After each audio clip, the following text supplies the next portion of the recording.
Kita lanjut. Oke, lanjut kita kemudian di part yang kedua. What is kok clinical pathway? Apa itu operating theater management ya? Operating theater management itu adalah sebuah science, keilmuan of how to run an operating room. Jadi adalah sebuah keilmuan bagaimana untuk menjalankan layanan di kamar operasi itu sendiri.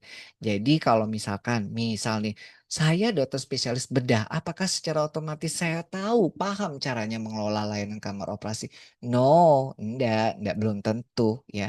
Saya dokter anestesi, apakah secara otomatis saya punya keilmuan untuk memanajemen, mengelola kamar operasi? No, belum tentu ya. Saya misalnya perawat anestesi biasa misalnya, atau tapi sudah punya pengalaman di rumah sakit tuh, apakah saya bisa memanage keilmuan untuk manajemen kamar operasi? Ya mungkin saja, jadi tergantung. Jadi kalau misalnya seperti gini deh, kayak saya dokter gitu ya, dokter umum. Apakah saya secara otomatis bisa menjalankan rumah sakit gitu ya, pengelolaan rumah sakit? Ya belum tentu bisa. Saya bisa mungkin ngobatin orang, nyuntik orang, itu bisa gitu ya. Jadi kalau mau menjalankan rumah sakit, ya harus belajar lagi, baik itu secara formal maupun tidak formal. Ya formal ya lewat sekolah, kalau nggak formal ya lewat webinar-webinar ini. Nah, kalau misalkan Anda berarti Dok, kalau misalnya dokter bedah, dokter anestesi belum tentu bisa. Ya belum tentu bisa, sama seperti saya misalnya dokter tiba-tiba suruh apa namanya? Memimpin rumah sakit itu belum tentu bisa Bapak Ibu. Kalau nyuntik orang bisa, ngobatin orang bisa gitu ya misalkan. Bantu lahiran pasien bisa. Tapi kalau misalkan untuk jangkau rumah sakit nggak bisa. Ada ilmunya lagi atau bisa pun tapi saya cari-cari ilmu secara tidak formal. Nah, demikian juga di kamar operasi ada ilmunya lagi. Jadi ilmu manajemen kamar operasi ya. It's a science and how to run an operating room. Di keilmuan ini harus ada koordinasi antar orang. Karena di kamar operasi itu ada orang-orangnya dan banyak multidisiplin profesi ya, dan kita harus belajar prosesnya, tahu tentang alat-alatnya dan paham waktu. Karena operasi itu ada time sensitive ya. Jadi kalau kita itu nggak disiplin waktu, nggak ngerti waktu, bahkan tidak mempelajari waktu, ini akan jadi kerugian. Nah ini nantinya akan mengasih perawatan bedah ya. Perawatan bedah ini perawatan yang invasif sekali Bapak Ibu. Yang artinya ya sangat beresiko tinggi kalau kita tidak lakukan dengan baik dan benar. Makanya harus memastikan perawatan tindakan yang invasif itu menjadi aman, efisien, dan berkualitas tinggi. Ya, jadi tahu. Jadi operasi itu adalah tindakan yang invasif. Invasif banget. Jadi invasif itu apa sih? Kalau Anda sudah melukai struktur jaringan tubuhnya. Kayak infus itu udah invasif. Infus ya. Jadi bahkan infus itu ya harus diinform consent ya. Kemudian kalau dia menolak nggak mau diinfus ya bisa gitu ya. Nah, infus itu adalah suatu tindakan invasif. Nah, lah apa operasi itu lebih daripada itu, tindakan invasif.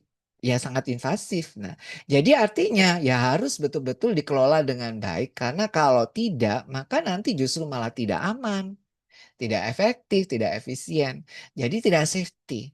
Nah, soalannya ini karena layanan kamar operasi itu adalah sebuah sistem yang juga kompleks, maka perlu manajerial yang kompleks untuk bisa memberikan layanan yang ujung-ujungnya itu efektif, efisien, bermutu tinggi dan berfokus pada keselamatan pasien.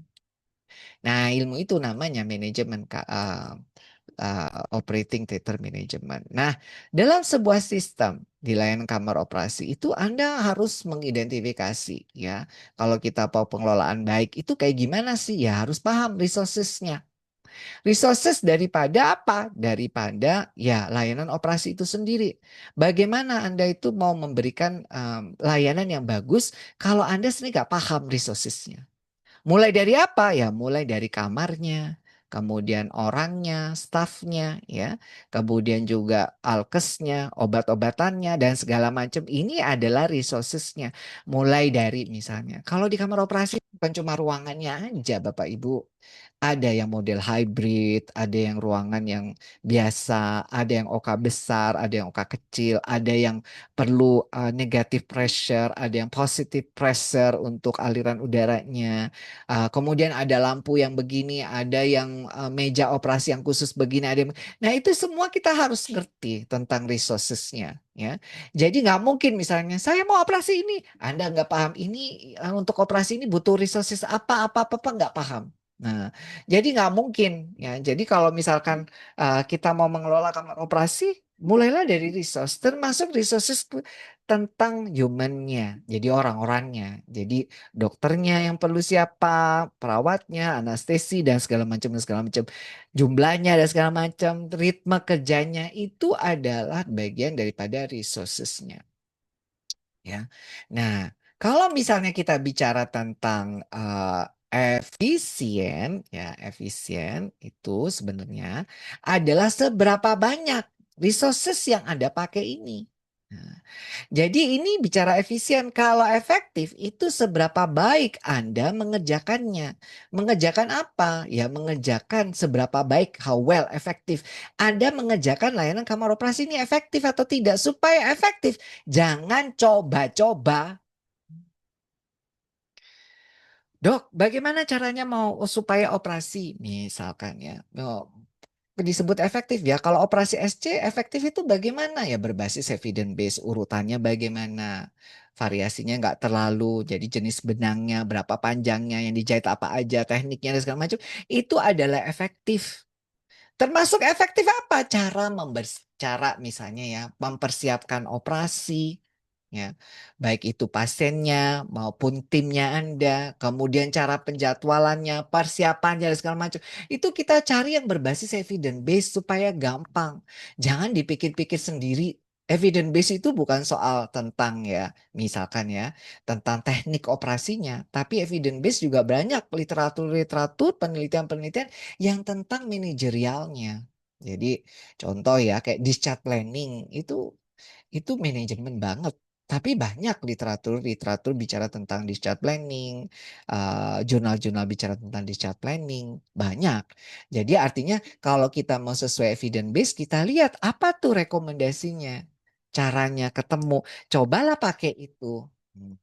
Demikian juga di layanan kamar operasi bukan soal bagaimana teknik membelahnya, tapi bagaimana manajemen ya kaitannya evidence based itu di penelitian-penelitian lain sudah diuji cobakan best practice yang lain. Jadi kalau kalau di manajerial itu istilahnya bukan evidence based ya, tapi best practice, praktis terbaik yang ujung-ujungnya nanti ada di outcome-nya itu dari indikator penilaiannya itu terjadi perbaikan. Nah, itu kita coba ya. Jadi makanya kayak misalnya saya nih belajarnya itu bukan kadang nggak harus di formal. Dulu waktu saya belajar nggak ada ilmu-ilmu kayak gini tuh nggak ada. Tapi saya bisa belajar dari best practices. Jadi praktek-praktek terbaik yang disampaikan di jurnal, di artikel ya. Nah, itu yang saya ulang kembali, saya ceritakan, saya refleksikan dengan yang ada di rumah sakit saya atau rumah sakit yang lainnya. Sehingga akhirnya aku bilang bahwa inilah menjadi supaya lebih efektif. Ya, seringkali kita banyak ya melakukan sesuatu, resource-nya kita sudah cukup. Pinternya kita sudah pinter, tapi cara melakukannya ini yang nggak efektif. Sehingga akhirnya jadi nggak efisien ujung-ujungnya. Ya, jadi karena nggak efektif cara melakukannya, akhirnya jadi nggak efisien ujung-ujungnya. Nah, padahal hasil, ya, sebuah hasil itu kita dibilang bagus atau tidak, itu kalau kita itu efisien dan efektif. Nah, di layanan kamar operasi juga demikian Bapak Ibu. Kalau kita mau bicara, layanan operasi saya bagus ya, seberapa banyak, seberapa tinggi efisiensi dan seberapa tinggi efektivitas Anda. Oleh karena itu perlu sebuah manajemen, manajemen kamar operasi. Ini ada prinsip-prinsipnya. Yang pertama, nggak boleh ditawar, harus aman dan optimal. Jadi kalaupun nanti efektif, efisien ya harus yang aman dan optimal hasilnya, outcome-nya ya. Jadi misal nih, misal benangnya nanti supaya murah benangnya pakai kualitas yang ini gitu ya. Tapi ternyata nggak aman ya. Kemudian juga tidak optimal hasilnya. Contoh misalnya gampang terlepas benangnya, yang kedua nanti pasiennya terpaksa harus balik lagi supaya copot benang lah dan segala macam. Yang ketiga misalnya jadi jangka waktu lamanya untuk jahit itu lebih lama misalkan, sehingga akhirnya dibilang murah. Ini jadinya nggak efektif, nggak efisien, ke yang lain-lain, akhirnya outcome-nya jadi nggak optimal. Dan juga kurang aman. Jadi segala sesuatu prinsip harus aman dan optimal outcome-nya. Jadi ibaratnya fokuslah ke keselamatan pasien ya. Jadi karena itu kewajibannya kita, layanan kita itu yang pertama adalah keselamatan pasien. Nah, itu yang pertama ya. Jadi nanti kalau kita bicara efektif, efisien, ujung-ujungnya aman nggak, optimal nggak outcome-nya. Yang kedua, akses kamar operasi yang tepat dan cepat. Ya. Karena Anda mau ngasih pelayanan yang berfokus pada keamanan, patient safety dan optimalnya. Outcome yang optimal ini yang dimaksud dengan ya kalau memang emergency ya Anda harus sediakan cepat. Ya, misalkan ya, contoh Anda punya layanan kamar operasi ya. Jam 8 ada rencana operasi elektif. Tiba-tiba setengah 8 ada rencana operasi emergency.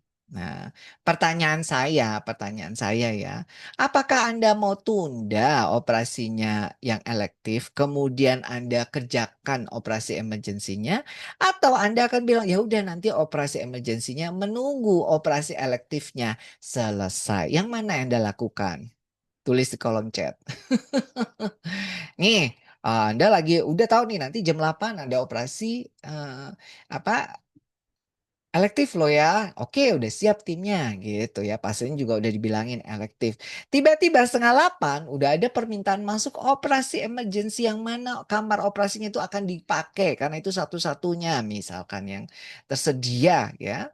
Harus operasi emergency segera. Pertanyaannya, apakah Anda akan menunda operasi emergency-nya nanti nunggu operasi elektifnya selesai atau Anda prioritaskan operasi emergency-nya? Nah, itu yang mana? Nah, inilah tadi ya, sekali lagi prinsipnya yang balik lagi harus aman dan optimal outcome-nya. Kalau misalkan Anda, ya sudah dok, yang penting dioperasikan. Yang penting dioperasikan, beres. Ya kalau misalnya Anda punya pakai prinsip begitu, yang penting pokoknya dioperasi, asal beres, dibayar BPJS-nya. Ya nanti kita nggak bisa bilang bahwa layanan kita itu safety dan optimal outcome-nya. Makanya Anda harus kasih akses kamar operasi itu yang bukan hanya ya tepat tapi cepat. Ya. Artinya ya ini tadi kalau kita nggak ngerti berarti nanti ya nggak bisa ngasih ini. Ya. Sementara pasien itu kadang untuk keamanannya itu butuh akses kamar yang tepat dan cepat. Yang ketiga, maksimalkan efisiensi ya. Jadi baik itu dari sisi utilisasi kamar operasinya, stafnya, materialnya itu harus efisien. Yang keempat, harus ngurangi keterlambatan dan yang kelima, meningkatkan kepuasan pasien, staf dan dokter bedah. Intinya ini manajemen prinsip untuk manajemen kamar operasi.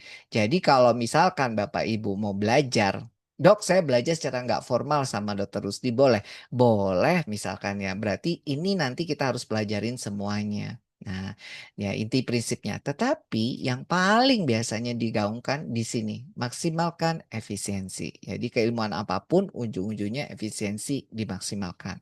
Oke.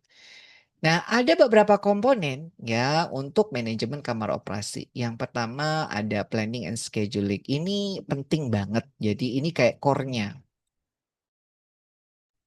Ini kayak core-nya layanan kamar operasi di perencanaan dan penjadwalan. Nah, nanti ini yang kita akan bahas ya sedikit. Kemudian ada manajemen flow, pasien flow, lajunya pasien. Ini nanti kapan-kapan belajar saya kasih materi patient flow in operating theater ya. Kemudian ada koordinasi staff and team. Ini juga ada lagi materi tentang ini.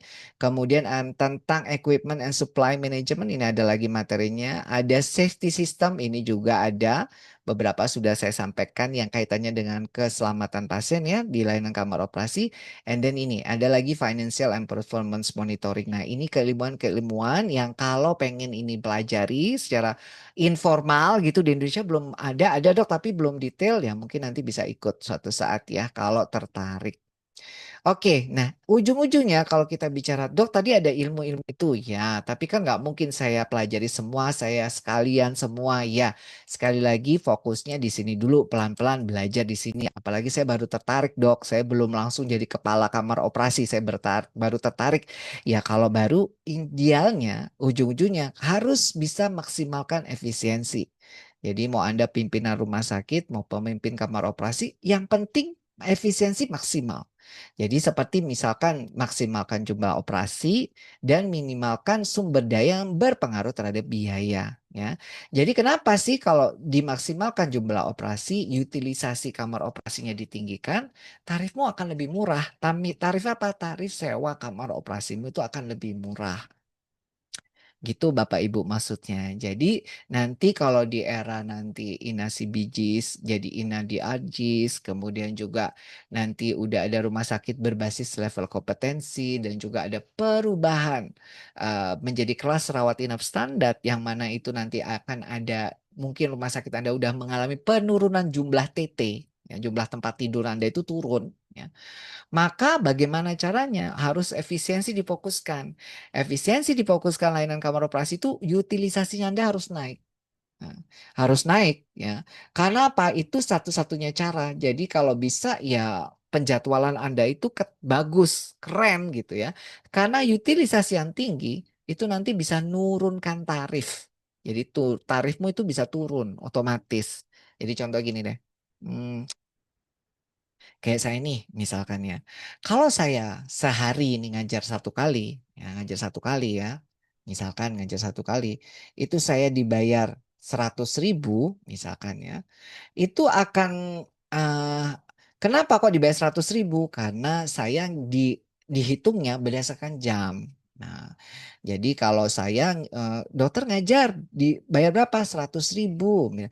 Berapa berapa jam dok ngajarnya 100.000 itu? Ya ngajarnya 3 jam 100.000. Namanya ini ya eh, kita gitu tenaga medis biasa direndahkan gitu. Misalnya contoh 100.000 3 jam gitu. Nah, kalau misalkan saya itu mau mau ngajar, oh dok kami cuma ini nggak sempet dok kalau 3 jam, kami cuma sempatnya 30 menit gitu. Terus gimana? Karena kita cuma 30 menit sanggup nerimanya kalau 3 jam nggak mampu otak dan tubuh kita, maka ya kita cuma pakai jasanya dokter 30 menit gitu. Nah, karena dia cuma pakai 30 menit, pertanyaannya apa tetap saya dibayar 100.000? Nah, ya tentunya ya. Ya nggak bisa kalau kamu mampunya cuma 30 menit ya bayar saya 100.000 tetap. Jangan kamu bayar saya karena kamu yang mampunya 30 menit, kamu bayar saya cuma 30.000. Rugi dong di saya gitu. Nah termasuk juga dokternya ya. Dokternya itu akan lebih murah kalau misalnya dalam satu waktu dia itu bisa ngerjain beberapa pasien daripada dia harus bolak-balik datang termasuk stafnya kita, ya nggak banyak lemburan, termasuk yang tukang bersih-bersihnya dan segala macam, termasuk juga ya instrumen-instrumen pengelolaan dan segala macam, termasuk juga kamar operasinya. Kalau kamar operasinya saya buka terus kosong, ya kosong melompong, padahal tuh tarifnya harusnya 3 juta satu hari full gitu ya. Tapi karena dipakai cuma 2 jam, 24 jamnya itu 22 jam lainnya itu kosong, maka ya harusnya kan tetap bayar 3 juta dong sehari misal ya. Ya, kan saya buka tuh kamar operasi pun tak buka sehari 24 jam misal. Atau enggak 24 jam atau 12 jam ya misalkan ya. Bayar setor ke aku. Tarif 12 jam itu 6 juta gitu misalkan. Tapi karena kita itu ngatur slotnya nggak beres, utilisasinya rendah ya. Jadi cuma kepake 2 jam. Nah, dibayar 2 jam doang ya rugi dong saya. Padahal saya bilangnya kalau dibayar tuh harus full 12 jam. Karena udah dibuka 12 jam. Kamu kok cuma bayar 2 jam? Sama seperti tadi saya ngajar. Saya ngajar 3 jam itu 100.000. Kalau kamu cuma pakai 30 menit ya tetap harus bayar 100.000. Kalau kamu cuma pakai 30 menit bayar cuma 30.000 rugi di saya dong. Karena saya kan waktunya jadi 2,5 jam bingung. Nah ini contohnya ya. Nah demikian ya. Itulah makanya utilisasi harus tinggi. Fokus di efisiensi. Jadi fokus nanti di perencanaan penjadwalan yang keren. Nah, itu semua nanti akan membuat efisiensi tinggi dan utilisasi akan tinggi karena produktivitas tinggi ya. Itu produktivitas tinggi itu dikatakan dari mana? Dari utilisasi tinggi. Jadi utilisasi tinggi itu sebenarnya hasil dari ya utilisasi tinggi itu sebenarnya hasil dari efektivitasan yang tinggi, cara melakukan yang baik, yang benar, bagus, dan juga efisiensi sumber daya yang tinggi. Nah, jadi gitu loh Bapak Ibu. Maksudnya gini Bapak Ibu. Nah, kalau rawat inap produktivitasnya tinggi, itu kalau dalam satu rawat inap, ya satu departemen rawat inap, bornya rumah sakit, bornya rawat inap, ya, bed occupancy rate atau tingkat hunian kamar di rawat inapnya itu 90% misalkan. Dok, di departemen saya ada 20 tempat tidur. Nah, hari ini yang terisi 18 tempat tidur. Berarti bor saya hampir 90-an persen. Nah, itu kan kalau rawat inap. Kalau kamar operasi nggak begitu Bapak Ibu. Kamar operasi ditentukan dari utilisasinya. Berapa persentase Anda menggunakan utilisasi daripada kamar operasi tersebut. Nah, karena begitu produktivitas dianggap tinggi kalau utilisasinya tinggi. Tapi kalau utilisasinya rendah berarti nggak produktif kamar operasinya.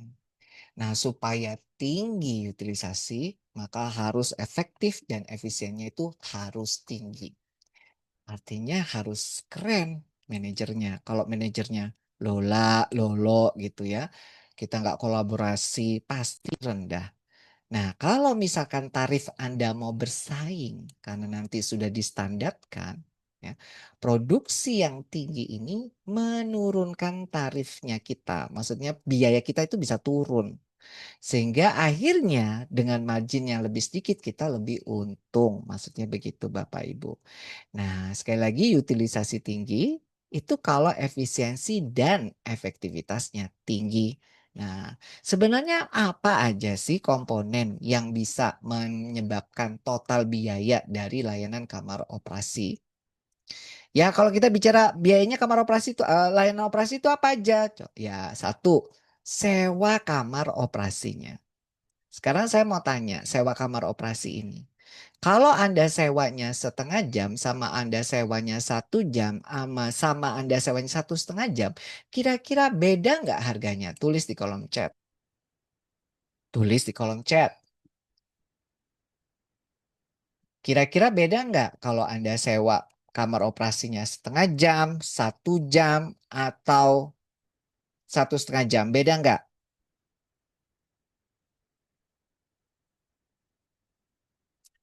Di rumah sakit Anda?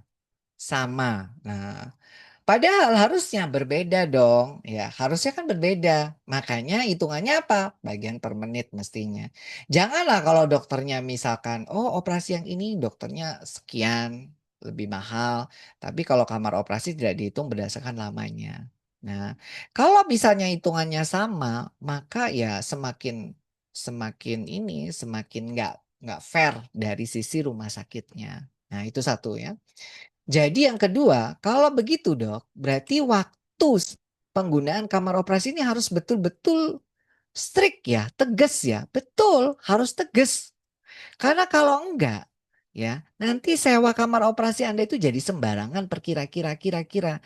Jadi dokternya mau terlambat, dokternya mau molor-molor di kamar operasi, berlama-lama di kamar operasi, sehingga akhirnya kita itu jadi kayak bias, ya bilangnya bias. Padahal sebenarnya ini contoh ya. Karena kita itu nggak cermat, nggak disiplin waktu. Jadinya kita merasa kita kerjaan banyak, ya capek, lelah. Padahal sebenarnya banyak waktu-waktu itu yang bisa diefisiensi sehingga jumlah operasi kita itu harusnya bisa lebih banyak. Tapi karena nggak efisien, lelah tapi jumlah operasi kita sedikit. Utilisasi kamar operasi kita tuh banyak di waktu tapi di tarifnya sedikit gitu maksudnya Bapak Ibu. Jadi akhirnya ya orang seringkali nggak merasa bersalah, terlambat nggak merasa bersalah, molor-molor di kamar operasi nggak merasa bersalah ya, jadwal-jadwal kadang ditunda nggak ada merasa bersalah. Nah ini padahal dia bermanifestasi terhadap biaya. Jadi nanti Anda tambah hitung, tambah sadari itu biaya Anda operasinya itu tinggi. ya. Karena apa? Nggak efektif, nggak efisien. Yang kedua, staff. Staf Anda, kalau kita perkara tidak efektif efisien, banyak ya staf itu nanti banyak yang lembur, nah, kemudian yang capek, fatigue, burnout. Coba saya tanya, kalau misalkan ya kita itu nggak efektif efisien, staf-staf kita yang lembur itu nggak dibayar loh oleh BPJS Kesehatan. Coba cerita, apakah ada di sini di rumah sakit ini, rumah sakit manapun ya, kalau lembur dibayar oleh BPJS? Ada? Ayo, itu yang open kamera, Mas, Mas Otong. Apakah Mas Otong dibayar kalau lembur oleh BPJS Kesehatannya? Mas Otong dan teman-temannya dibayar enggak? Tidak. Berarti siapa dong yang bayarin? Rumah sakit. Nah, rumah sakit yang bayarin. Dok, rumah sakit yang bayar. Iya, tapi tarifnya BPJS kan tetap sama. Hmm. Artinya apa? Ya berarti biayanya rumah sakit lebih besar. Ya kan? Nah, kayak contoh-contoh kayak gitu. Nah, ini yang dibilang. Jadi dari staff kita mesti mikirin equipment, alat-alatnya mesti kita pikirin. Depresiasi. Depresiasi itu apa? Dari penyusutan alat, lampu, benda dan segala macamnya. Table, meja operasinya. Ada ya, misalnya operasinya batal gara-gara apa? Kotornya, konslet misalkan. Ada operasinya batal tiba-tiba lampu kamar operasinya naik turun sendiri gitu ya. Kadang lampunya kurang jelas, dokternya nggak mau. Ada juga tiba-tiba mesin anestesinya bermasalah misalkan ya. Nah sehingga akhirnya kenapa kalau kayak begini? Ya dok pemeliharaan maintenance-nya nggak bagus. Atau memang sudah lama dok ini tahun jebot. Tapi nggak bisa beli uang karena apa? Karena tidak memasukkan biaya penyusutannya dalam tarifnya. Sehingga akhirnya komponen itu nggak ada. Jadi begitu untuk maintenance, ini nggak ada duitnya atau untuk rusak nggak ada yang mesti duit untuk membeli yang baru. Nah, jadi kalau misalkan ya alat-alat kayak alkes, alat-alat medis itu biasanya waktu umurnya itu 5 tahun Bapak Ibu. Biasanya kebanyakan dihitungnya. Jadi kalau syukur-syukur maintenance yang bagus bisa sampai 7, 8 tahun. Tapi kalau enggak mungkin udah harus ganti. Ya, dan itu juga akan menjadi persoalan komponen biaya. Termasuk komponen biaya adalah overhead. Hmm. Overhead itu biaya nggak ada hubungannya sama tarif-tarif sama kerjaan kita, tapi sangat berkaitan. Contoh, ya, akreditasi. Pakai duit nggak akreditasi itu? Tulis di kolom chat. Mas Antong Ojong, Mas Antong, Mas Otong, apakah apakah akreditasi itu pakai duit atau pakai daun? Tulis di kolom chat ya. Kira-kira akreditasi itu pakai duit atau pakai daun? Hmm. Nah, kalau pakai duit, ya kan, itu tarifnya masuk ke mana? Dibebankan kepada siapa? Pada BPJS-nya, ya kan? Nggak mungkin mau ya. Nah, kemudian yang kedua, SIM RS-nya kita. Nah, SIM RS-nya kita itu pakai duit atau pakai daun? Nah, itu pakai duit. SIM RS-nya kita, ya. Nah, itu overhead. Nah, SIM RS-nya kita harus pakai electronic medical record. Itu duit. Mahal, mahal, ya. Jadi kan dibagi dong satu rumah sakit. Ya udah untuk bagian kamar operasi itu berapa? Nah, itu overhead. Biaya marketing, pakai duit apa pakai daun? Tulis. Kira-kira Bang Otong, ayo tulis dulu Bang Otong. Pakai duit. Nah, kemudian biaya, misalkan Anda mau cek-cek ya, mau cek-cek misalnya kultur lantai, kultur udara, kultur itu semua pakai duit, nggak pakai daun. Nah, ya itu biaya overhead yang harus keluar. Rumah sakit harus keluar. Yang mana ini harus menjadi komponen biaya. Nah, jadi segala macamnya itu ya, ini harus jadi perhatian. Ini yang dibilang menjadi misalkan ya sewa kamar operasi. Nah, jadi sewa kamar operasimu itu nanti bisa aja muncul dari sini. Dok, itu kan staff ada yang ini dok, dokter spesialisnya. Ya dikeluarin dokter spesialisnya. Dokter anestesinya dikeluarin ya. Siapa yang dibayarin rumah sakit? Ya misalnya asisten operator, misalkan, oh itu dikeluarin ya. Kalau dikeluarin siapa aja yang dikeluarin, tapi kan kayak misalnya tuh petugas kebersihan, petugas administrasi, ya kemudian kepala, kepala, kepala apa namanya, kepala layanan kamar operasi itu kan bagian daripada staff.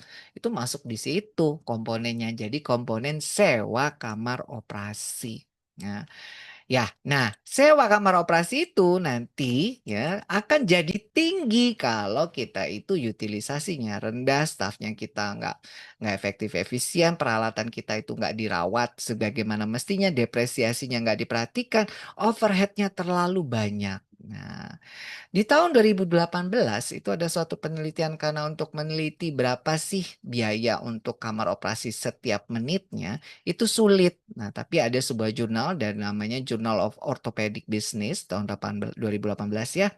Itu ternyata biaya kamar operasi itu 1 menit 750.000 rupiah tahun itu. Itu hampir 7 tahun yang lalu ya, lebih dari 7 tahun yang lalu. Kalau sekarang mungkin bisa lebih mahal. Nah, maksudnya apa, Bapak Ibu? Nah, jadi kalau kita itu mau berani ngitung, sebenarnya berapa sih 1 menit itu kamar operasi kita itu sewanya harusnya berapa? Nah, kalau telat-telat, sementara nggak dibayar BPJS, berapa banyak ya uang yang mestinya hilang ya. Jadi kalau operasi terlambat, itu uang kita hilang. Operasi tertunda, uang kita hilang. Padahal tim kita udah siap, kamarnya sudah di booking. Apalagi batal, ini bisa sangat merugikan Bapak Ibu. Nah, sampai sini paham ya? Coba tulis kolom chat. Yang saya maksud nih paham atau enggak? Kamarnya udah siap ya, udah di booking ya, disiapin, semua timnya udah siap, terlambat, rugi nggak? Rugi, karena tadi sewa kamar operasi itu dihitung harusnya by minutes. Kalau Anda terlambat 1 jam, ya berarti kalikan 60 menit. Nah, berapa tuh? Nah, berapa kerugiannya? Karena bisa saja yang 60 menit itu dipakai operasi yang lain, oleh tim yang lain, atau di pasien yang lain. Nah ini kan sudah pemasukan. Karena sewa kamar operasi itu harusnya by waktu. Dengan waktu. Tidak ada bedanya by waktu. Cuma karena kita itu hidup BPJS dianggap sama, tidak dibedakan waktu. Sehingga tidak ada disiplin waktu. Nah, baik itu dari stafnya, dokternya, atau sistemnya atau juga pasiennya. Nah ya, jadi oleh karena itu penting sekali lagi tadi ya ada komponennya. Jadi untuk bisa tepat waktu, efektif, efisien yang bisa bikin utilisasi kita tinggi, produktivitas kita tinggi, itu harus belajar ini 1, 2, 3, 4, 5, 6 core komponennya. Cuma kali ini nanti kita bahas yang ini doang ya. Jadi karena ini baru introduction dan nantinya harapannya Bapak Ibu bisa bersemangat.